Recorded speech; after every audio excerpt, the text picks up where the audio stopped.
A mediados del siglo X, el califato omeya de Córdoba era uno de los estados más poderosos de la época. Embajadores de todas partes acudían ante el califa para ofrecer su obediencia o su alianza. Escoltados por la Guardia Palatina, recorrían el camino de apenas 6 kilómetros que desde Córdoba les llevaba a la ciudad donde residía el califa. La ciudad donde su poder se hacía patente. Medina Azahara.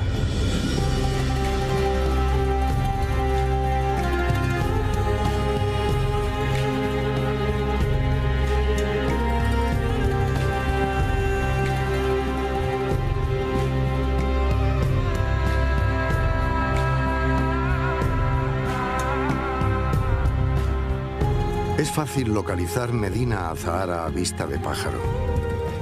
Cerca de Córdoba al oeste, cerca del Guadalquivir al norte, cerca de la sierra al sur.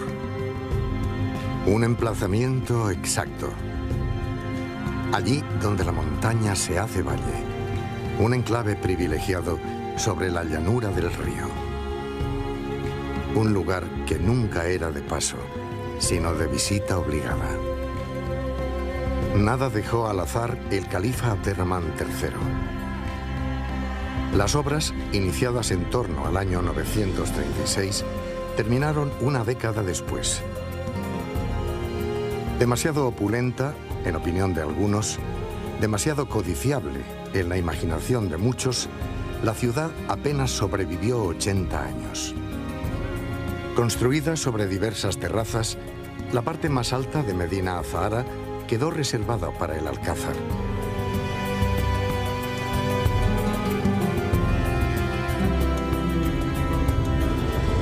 Allí se encontraban las estancias administrativas, los grandes salones de recepción y sobre todo la residencia privada del califa, la llamada Dar al-Mulk, la morada del poder. Desde ese lugar, el califa dominaba la ciudad y el territorio, una presencia física, pero también una referencia espiritual como comendador de los creyentes, representante de Dios en la tierra, guía de la comunidad musulmana.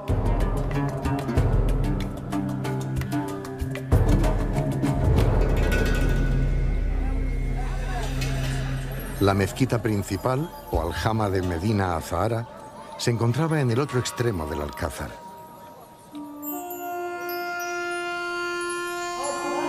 La aljama es una de las 3 mezquitas que existían en Medina Azahara. Su construcción es similar a la mezquita de Córdoba, con un gran alminar desde el cual el almuédano llamaba a la oración a los creyentes. En una ciudad llena de burócratas y servidores, a la mezquita acudían las gentes para realizar las 5 oraciones rituales que marca el dogma musulmán. Su imponente presencia recordaba siempre el liderazgo religioso del califa. Pero también era lugar de reunión de ulemas y alfaquíes, sabios y juristas que conocían las disciplinas religiosas y el derecho musulmán y que emprendían largos viajes a Oriente para aprender allí de los grandes maestros que conocían la tradición islámica.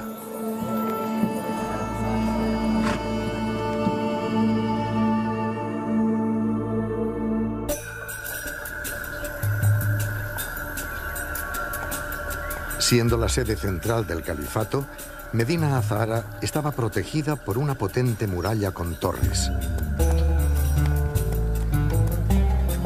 En ella se abrían al menos 4 puertas en las que desembocaban los caminos que venían desde Córdoba.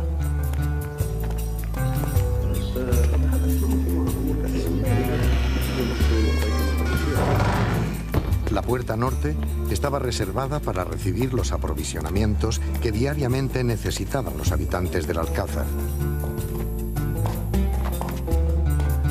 Una vez franqueado el paso, porteadores y visitantes entraban en la zona de servicio del alcázar. Con algunas partes cubiertas y pasajes iluminados artificialmente, una rampa servía para comunicar entre sí las 2 terrazas superiores de la ciudad. Por allí pululaban militares y sirvientes que se dirigían a las distintas estancias dentro del palacio.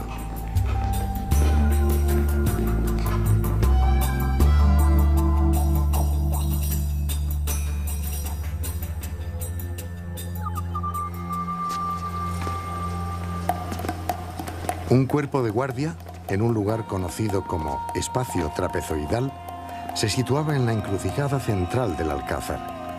Allí se reunían y descansaban los soldados antes de ser enviados a sus destinos en diferentes puntos de la ciudad.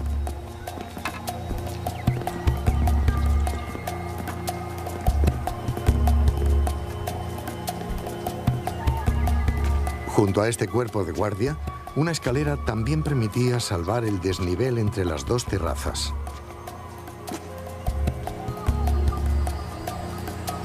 Por ella se accedía a dos grandes edificios de planta cuadrangular, abiertos a amplios patios.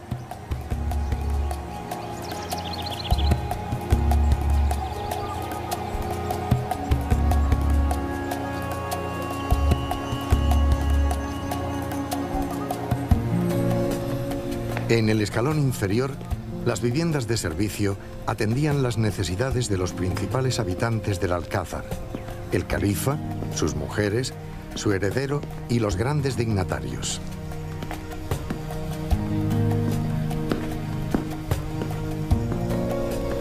Aquí llegaban órdenes para que los sirvientes llevaran alimentos o bebidas a un lado o a otro, ya que en estos almacenes y despensas se centralizaba buena parte de la intendencia del Alcázar.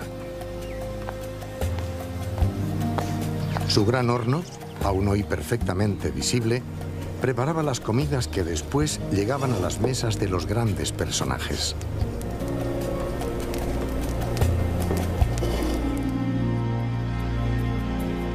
Las dependencias de los altos dignatarios formaban un mundo distinto.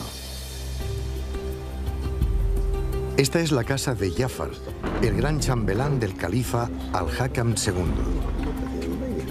Su gran portada, ricamente decorada, posee una enorme puerta cuyas hojas permanecen cerradas hasta el momento en que el dignatario concede audiencia a agentes que pugnan por obtener un solo instante de su tiempo. Jafar dirige una burocracia muy compleja que se extiende por todos los rincones de Al-Ándalus, donde ejercen gobernadores enviados desde Córdoba.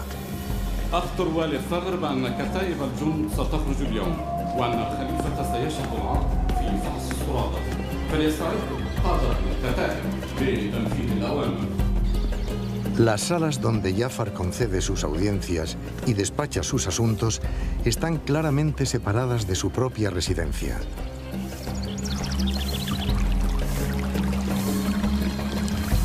Jafar es un eunuco que vive solo y que tiene a un cierto número de personas que trabajan a su servicio.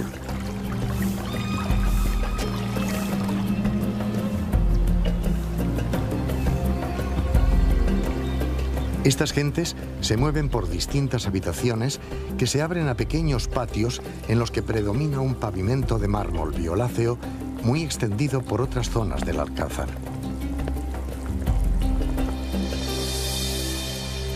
Otra residencia importante era la llamada vivienda de la alberca, tal vez la más suntuosa del palacio. Dos portadas simétricas, construidas sobre 3 arcos de herradura, se abrían a un jardín interior regado por una alberca que dotaba al conjunto de una exquisita armonía.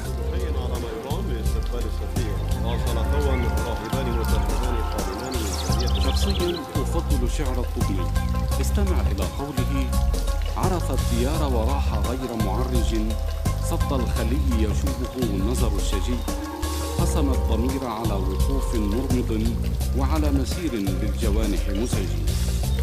عرف الديار وراح غير معرج، صد الخلي يشوبه النظر الشجي، قسم الضمير على وقوف مرمض وعلى مسير للجوانح مزعج. شوق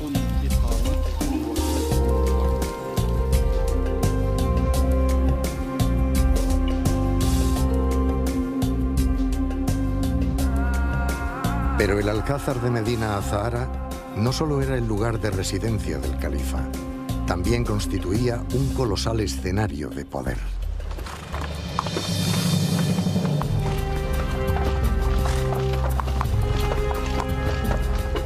Así lo subrayaba la gran entrada situada al oriente de la ciudad. Este pórtico se abría a una explanada donde se celebraban las paradas y los grandes alardes que precedían al envío de las expediciones militares y que eran inspeccionados por el califa en persona.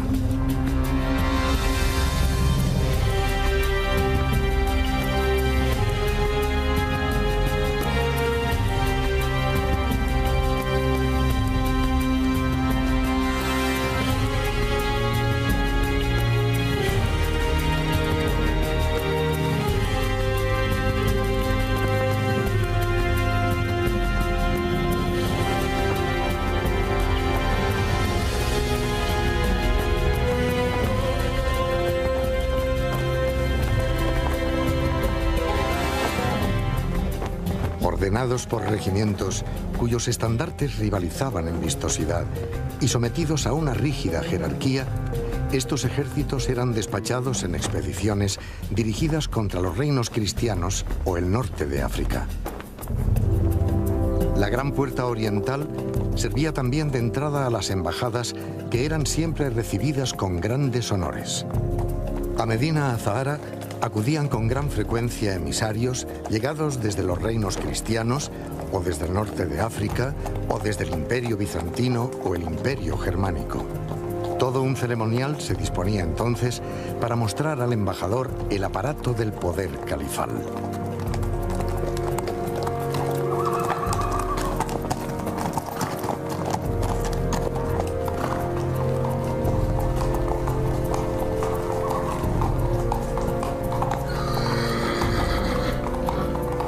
El embajador debía sentirse sobrecogido entre los muros de la ciudad de la que tanto había oído hablar y que ahora veía por primera vez. Rodeado por extraños que hablaban una lengua árabe que no entendía y para la que necesitaba de traductores, que por lo general eran clérigos, llegaba por fin a un gran patio al que se abría uno de los principales edificios de la terraza alta, un lugar solemne donde se reunían los principales cargos de la administración califal. Tras haber descabalgado, el embajador era recibido con grandes muestras de hospitalidad.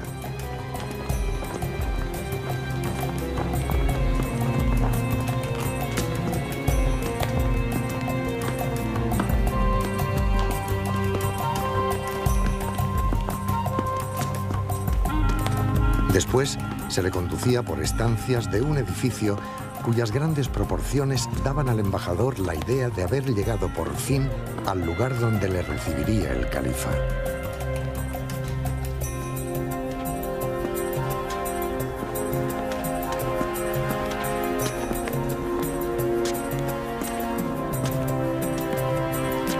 Sin embargo, no era así. El estricto ceremonial imponía al embajador una larga espera hasta que por fin llegaba la orden de dirigirse al lugar donde se encontraba el califa.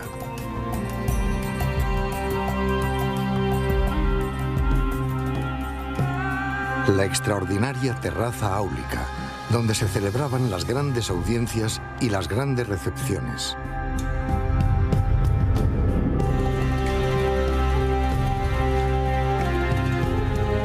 El lugar central de Medina Azahara, en el que se encontraba un amplísimo jardín regado por las aguas de 4 albercas que rodeaban un suntuoso pabellón.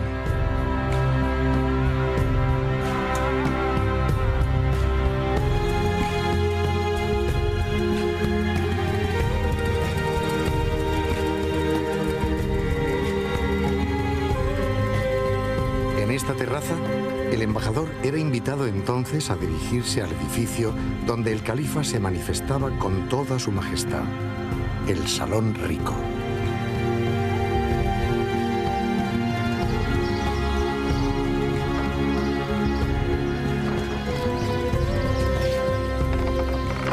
Nada de cuanto hubiera visto hasta entonces el embajador podía compararse a la visión que ahora se abría ante sus ojos.